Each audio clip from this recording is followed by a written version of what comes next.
Nandoon pa rin siya. Sa gilid ng pool. Nakatayo.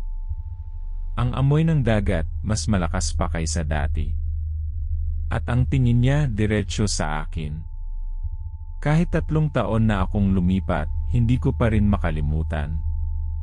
Hayaan niyo akong ikwento kung paano nagsimula ang lahat. Ako si Andrea, 28 taong gulang. 3 taon na ang nakakaraan, lumipat ako sa isang kondominium sa Pasay, malapit sa Mall of Asia. Gusto ko ng sarili kong espasyo at malapit din sa trabaho ko sa isang advertising agency sa Makati. Ang unit ko ay sa ika-15 palapag, overlooking ang pool area. Medyo bago pa ang kondo at excited ako sa amenities, lalo na sa swimming pool. Akala ko, ito na ang simula ng aking adulting dreams. At dito nagsimulang maging kakaiba ang lahat. Sa simula, akala mo normal lang, di ba? Pero ang simpleng amoy, nagiging simula ng isang bagay na hindi mo maintindihan. Mag-comment ng kung naniniwala kayo sa mga ganitong kwento, dahil lalala pa ito. Sa unang gabi ko, pagkabukas ko ng sliding door sa balcony para magpahangin, may naamoy ako agad. Ano yan? May naamoy akong kakaiba. Amoy dagat. Malakas. Baka naman galing lang sa hangin. Pero ang layo natin sa dagat, nasa Pasay tayo, malayo sa Manila Bay. At ang kondo, mataas, wala namang dagat na malapit. Baka namamalik mata ka lang, Andrea. Pagod ka lang sa paglilipat. Hindi. Amoy alat talaga. At parang may kasamang amoy luma. Hindi ko maintindihan.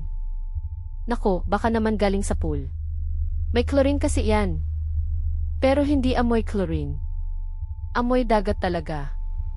Yung parang nasa tabing dagat ka, tapos may amoy na luma, parang bulok na algay. Weird nga. Pero baka naman nasanay ka lang sa probinsya, Andrea. Manila na ito. Ang akala mong simpleng amoy nagiging seryoso. Ito ang unang hudyat, ang unang patikim ng hindi maipaliwanag. At magtiwala kayo, kailangan niyong manatili para sa susunod na mangyayari. Dahil dito talagang nagiging hindi ka panipaniwala. Kinabukasan, mas malakas na ang amoy. Bumaba ako sa pool area para mag-swimming. Pagdating ko doon, nakita ko si Manang Linda, ang cleaner sa pool. Manang Linda, ganda ng pool natin ah. Pero may amoy dagat po, bakit kaya? Ay, Hija. Nasanay na kami dyan. Matagal na yan. Matagal na po. Bakit po? May problema po ba sa tubig? Hindi naman po. Pero may kwento-kwento lang. Ano po yun, Manang Linda?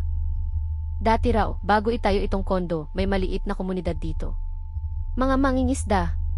At sa mismong kinalalagyan ng pool, doon daw may lumubog na bangka. Malaki daw. At may mga nalunod. Naku po. Kaya pala amoy dagat. Pero matagal na po yan, hindi pa rin nawawala ang amoy. Ay, Hija. Ang mga espiritu ng tubig, malakas. Lalo na kung may trahedya. Sabi-sabi, minsan daw may nakakakita ng bata na naglalaro sa pool kahit hating gabi. Bata po. Sa hating gabi? Hindi po ba delikado? Yun nga po, Hija. Walang bantay ang pool sa gabi. Kaya kung makakita ka man, huwag ka nang magtaka. Sumunod na gabi, hindi ako mapakali. Hindi ko makalimutan ang sinabi ni Manang Linda. Pagdating ng 12:00 ng gabi, lumabas ako sa balcony. Malakas pa rin ang amoy ng dagat. Tumingin ako sa pool. Maliwanag pa ang ilaw. At doon ko nakita. Isang bata. Nakaupo sa gilid ng pool, nakasawsaw ang paa sa tubig. Hindi ko maaninag ang mukha niya, pero alam kong bata. Kumalabog ang dibdib ko. Hindi ko alam kung ano ang gagawin. Gusto kong sumigaw, pero walang lumalabas na boses. Bumalik ako sa loob ng unit ko, nagtatago sa likod ng kortina, pero sumusulyap pa rin. Maya-maya, nakita ko siyang tumayo. Naglakad siya sa gilid ng pool, dahan-dahan. Tapos, humarap siya sa direksyon ng building. Akala ko aalis na siya, pero hindi. Huminto siya. At tumingin. Tumingin siya sa unit ko. Sa akin. Matinding takot. Ang mga mata ng bata. Ang amoy ng dagat. Ang lahat ay bumalot sa kanya. Pagkatapos ng gabing iyon, hindi na siya makatulog ng mahimbing. Lumipas ang mga araw, patuloy niyang nakikita ang bata sa pool. Minsan, nakaupo lang. Minsan, nakalutang sa tubig. At palaging nakatingin sa unit niya. Lumipat siya ng unit pagkatapos ng ilang linggo, sa ibang palapag, sa kabilang panig ng building. Pero ang amoy ng dagat, nandoon pa rin. At ang pakiramdam na may nakatingin, hindi nawawala. Kaya, totoo ba ito o kathang-isip lamang? I-comment ang inyong mga nararamdaman. At kung may sarili kayong karanasan tulad nito, ibahagi ninyo sa comments. Mag-subscribe para sa bagong kwento araw-araw.